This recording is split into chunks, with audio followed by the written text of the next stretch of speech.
Welcome back, WNST.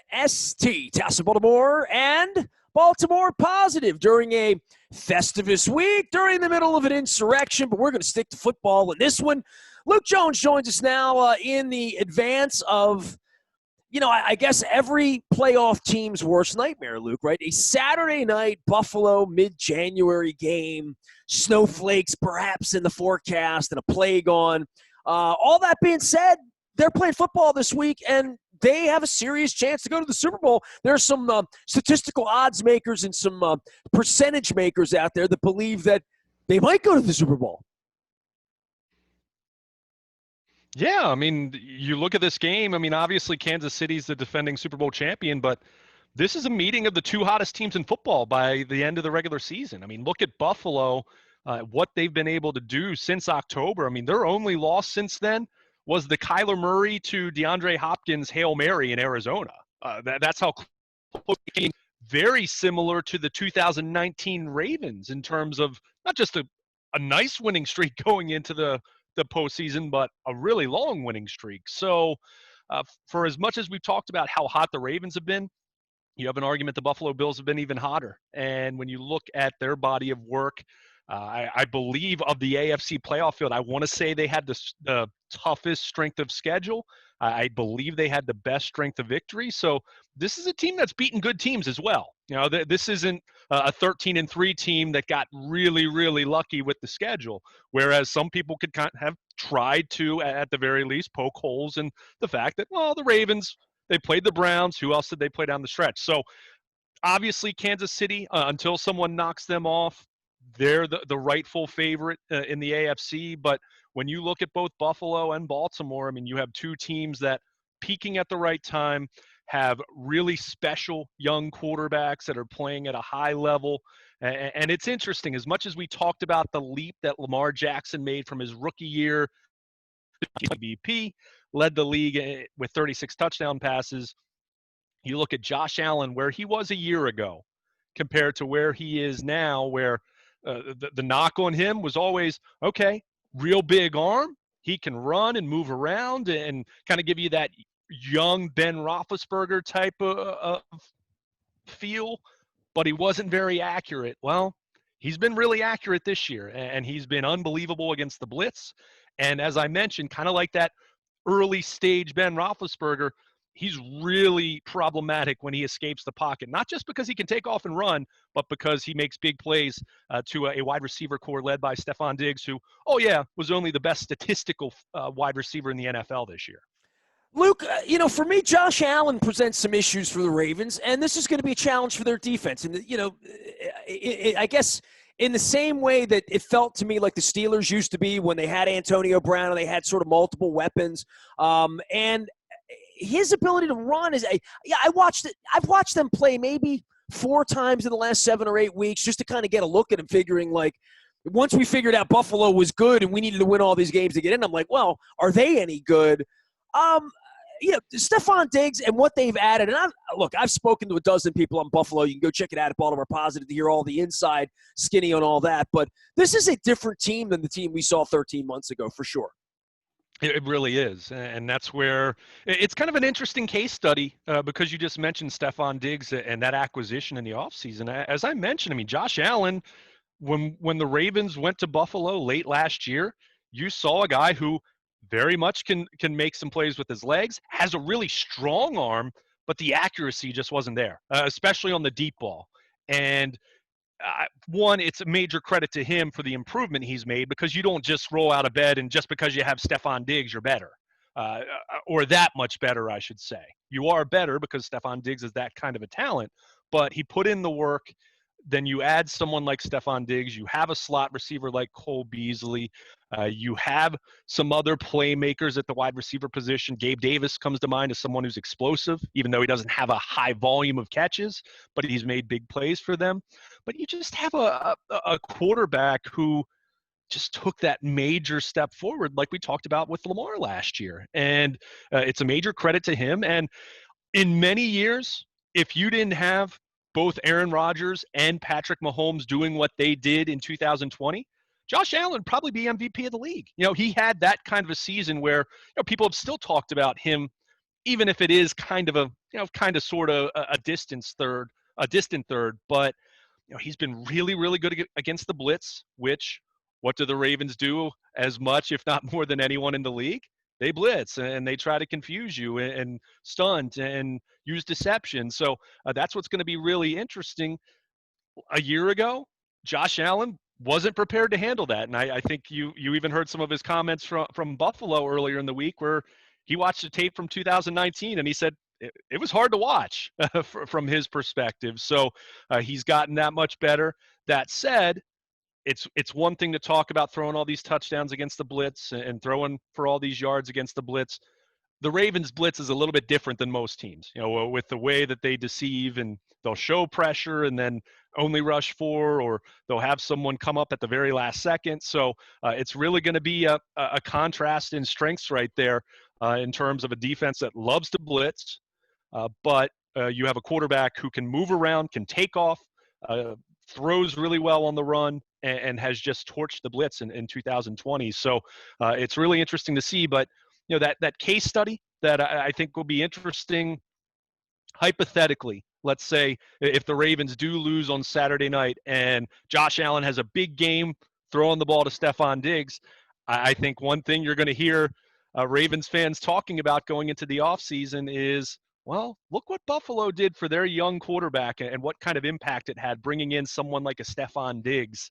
And you would have people probably saying, offering a similar sentiment for wanting the Ravens to bring in a wide receiver of that caliber. So, well, Antonio Brown was available, Well, DeAndre Hopkins was someone that they had some discussions about that. Now, Bill O'Brien pretty clearly didn't want to deal Hopkins to someone else in the AFC, so he ends up dealing him to Arizona for a very mediocre return, which is interesting. It'd be interesting to know. Wrecking the franchise.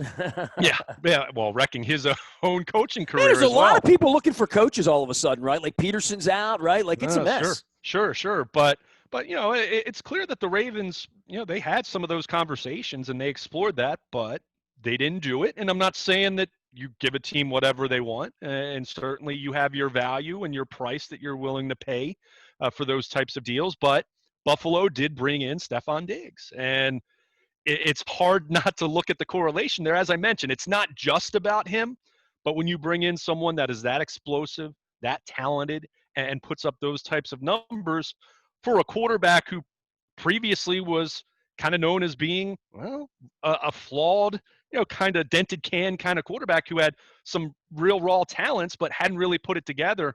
It is interesting to see that, and I think it again, it kind of serves as a case study that if the Ravens win the Super Bowl, then I don't think people are going to be talking about it nearly as much. But if they don't, I think a lot of people would look at what the Bills did for Josh Allen in the offseason and say, maybe if you do that with Lamar Jackson, there's another level he can hit, which would obviously be terrifying for the rest of the NFL. Well, dude, league loves quarterbacks, right? And you and I are going to sit and get breezy about this at the Super Bowl with a bunch of people, but we're down to the Final Four in this conference, and there's Baker Mayfield, Mahomes, Lamar, and Josh Allen, right? So the notion that they're going to get a young gun, that, the days of the I would say the Marinos and the Aikmans and, whatever, but the notion that it's Brady and Peyton Manning and even Roethlisberger, Breeze might get there, Aaron Rodgers might get there, but to what they've tried to do in turning over where the young talent lies. And at one point they thought that was Jared Goff. I think at one point they thought that might have been Matt Stafford and some other guys as well, who's, these guys are now into their 30s and haven't gotten there. But the AFC Championship game, Josh Allen or Lamar Jackson's going to be there in year 3, right? Year 3. Mm-hmm. Yeah. So, and not number 1 overall.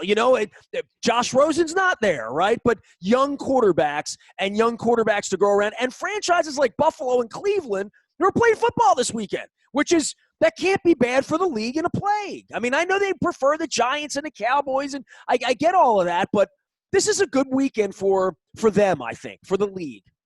No question. And just having those young quarterbacks, as you mentioned, it's fascinating to see what the AFC looks like in the divisional round quarterback-wise compared to the NFC, where you have a bunch of graybeards. And Jared Goff, which, not a gray beard, but Well, certainly the only not reason you have the one gray beard is because he left the AFC to go to the NFC. And you talk about the Bills, why they went 13-3.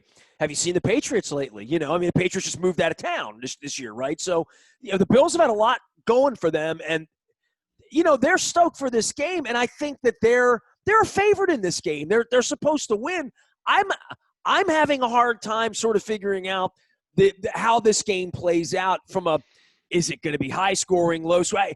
I don't know. I mean, both these teams have the ability to go up and down the field on the wrong defense, and both of these defenses have the ability to take the ball away. They do, and I think that's what makes this such an interesting contrast. I talked about the Ravens being a team that likes the blitz, how good Josh Allen has been against the blitz in terms of passing. We know what he can do with his legs. He's not Lamar Jackson, but he's right up there among the best rushing, scrambling, mobile quarterbacks in terms of being able to move. I mean, we saw that really last year while Lamar was rushing for 1,200 yards.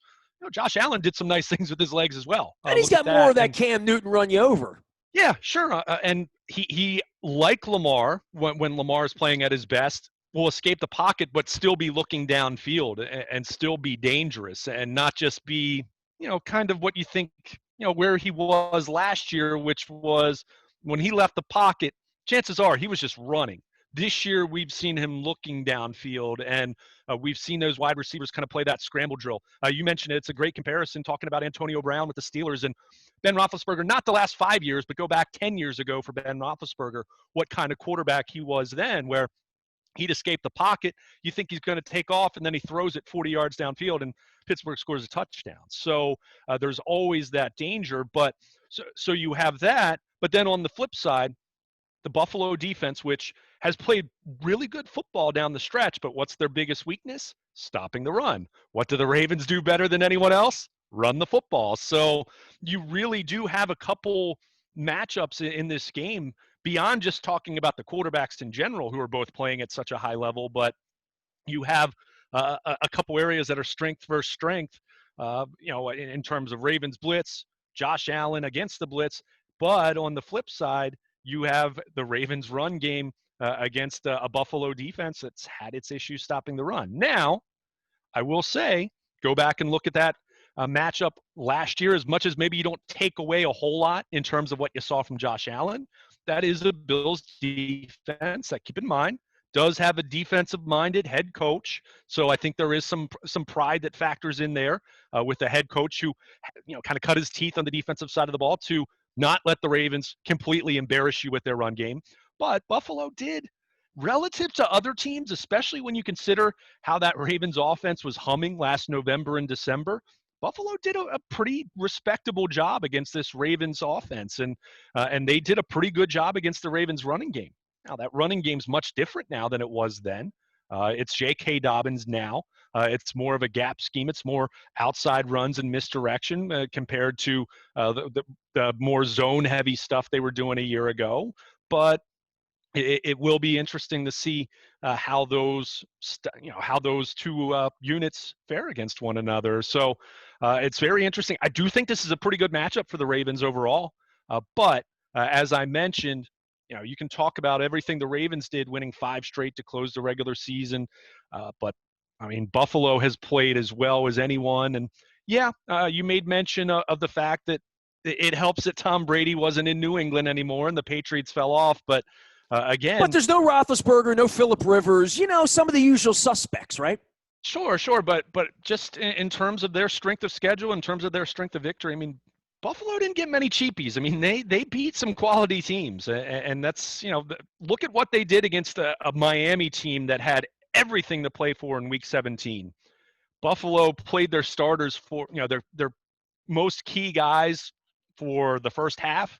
They beat them by 30 points. I mean, that's a Dolphins team that was desperate, had everything to play for to make the playoffs, and they beat the pants off. And they didn't even have Brian Cox. Yeah, that's an old school reference there for you. Yeah, like that. There you go. Is it good?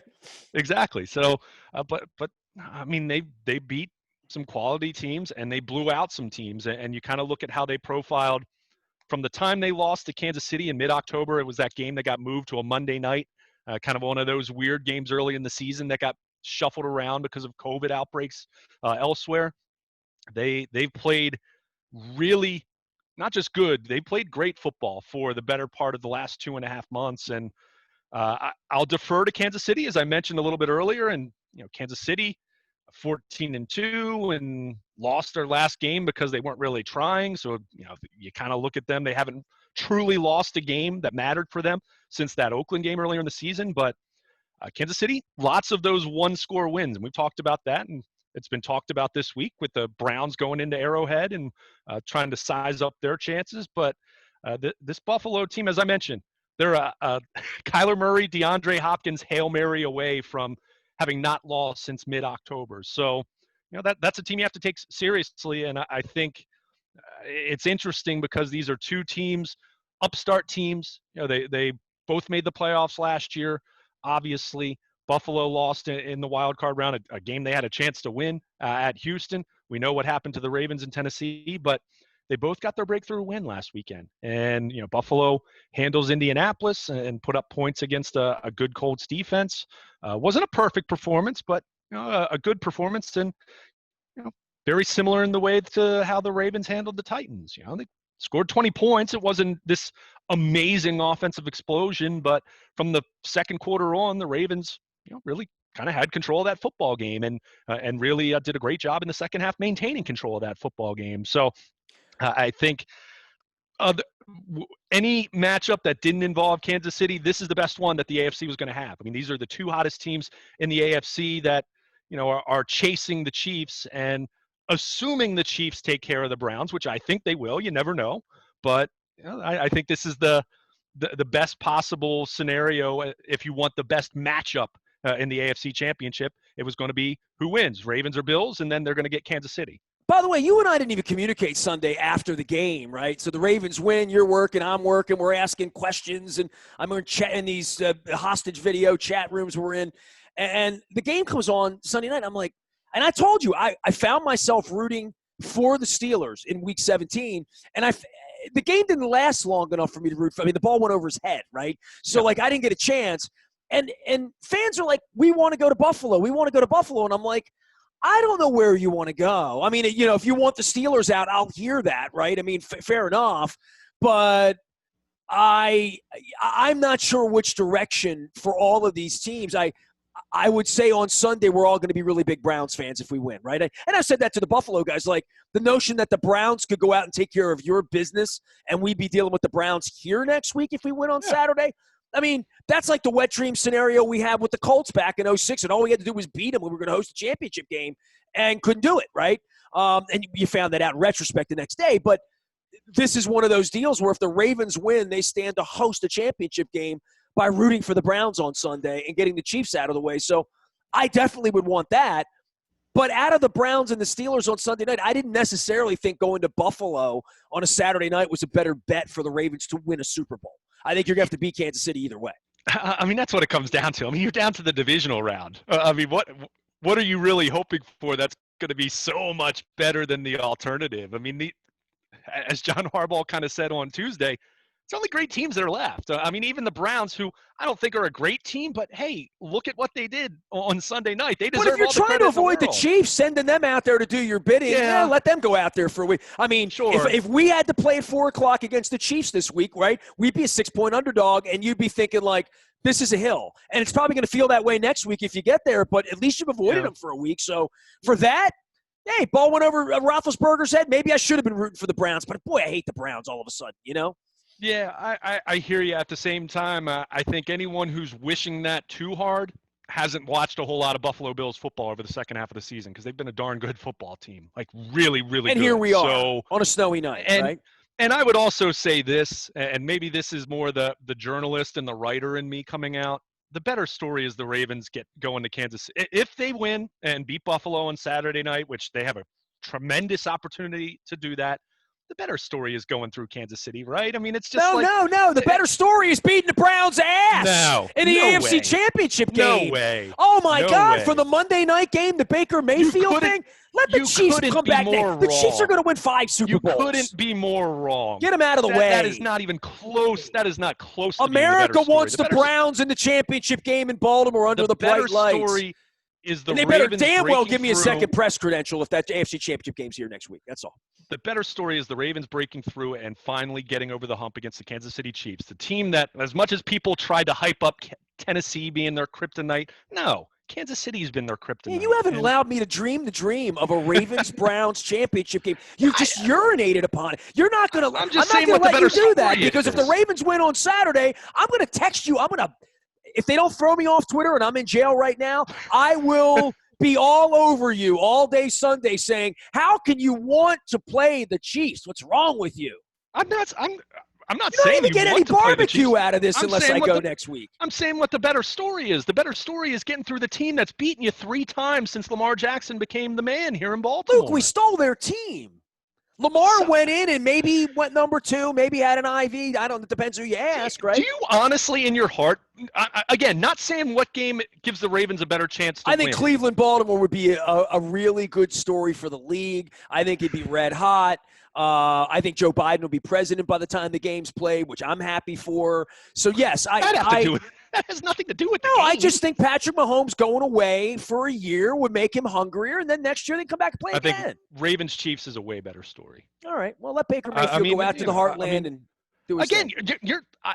I'm not saying that Ravens better win playing first. the I mean, we're Chiefs talking is, all this crap, like. Sure. Well, and that's what I said about preferring not going to Kansas City and preferring to go to Buffalo. Be careful because the Bills have been pretty darn great, and you could make the argument you could absolutely make an argument the Bills are the best team in the league at the end of the regular season. I mean, that's how well they were playing, and the Ravens right up there and duking it out. And Kansas City playing the role of the Ravens last year, where they're kind of cruising to the finish line because they won so many games, because they were in a position where they were 14-1. I'm just saying, if you're truly talking about this from a redemption tour standpoint, in the same way that we talked about the 2012 Ravens, no one was talking about the 2012 Ravens running into the Houston Texans later on in the postseason. They were talking about who?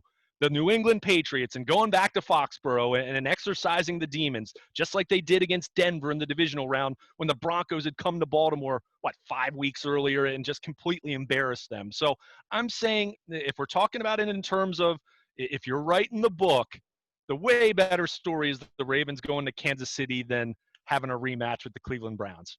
Yeah, Baltimore, the Ravens in Baltimore will be excited either way. They could play, they could play the Bengals in the AFC Championship, and people here would love it.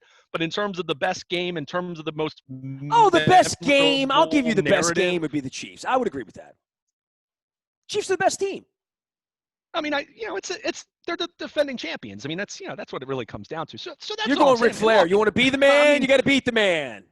Sure, absolutely. And look, if Kansas City comes out and plays like the Ravens did against the Titans last January, and Cleveland jumps on them early and somehow pulls it off, then of course there'll be tons of excitement here. The Ravens will be hosting an AFC Championship, albeit without 71,000 people in the stadium.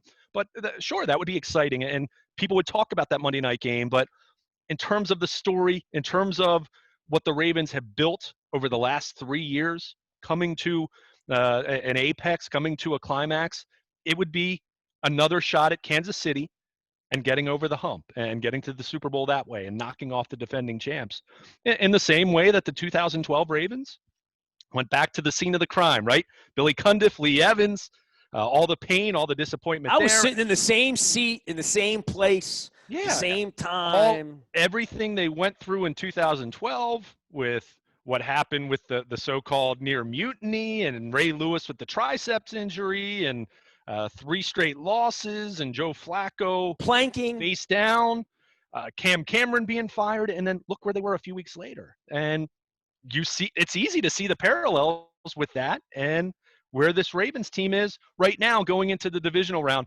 Certainly not the kind of underdog they were going to Denver, as we just observed the 8-year anniversary of the Mile High Miracle and how amazing that moment was. But a Ravens team that is a slight underdog, not a big underdog, and they shouldn't be a big underdog the way they're playing. But going up against a Bills team that has been red hot, won 6 in a row to close the regular season, took care of an Indianapolis team that I think was probably a little underrated in this field, even if you didn't look at them as a a dangerous top tier Super Bowl contender, still a really well balanced team, and they took care of business. And the Bills were a team like the Ravens, where this era of Ravens football, not many guys left who'd been a playoff game winner. Not many guys left from 2014. So both of these teams kind of have their breakthrough moment a week ago, and now they meet in a Saturday night game of two quarterbacks that are just playing at such a high level. I mean, you love it. And assuming it is Kansas City, and again, the Browns can win. I don't think they're going to. I'm picking the Chiefs to win that game. But if that's the way it plays out, then this is the way it should go. It should be Ravens, Bills fighting it out to see who goes to Kansas City to try to knock off the defending champions. So, that I think from that standpoint, that's how you want the bracket to play out. Yeah. Until we win Saturday night and Sunday morning we wake up and you need the Browns to win. Sure. Right, but you've made your case. That's fine. If you want to take the easy road to the Super Bowl.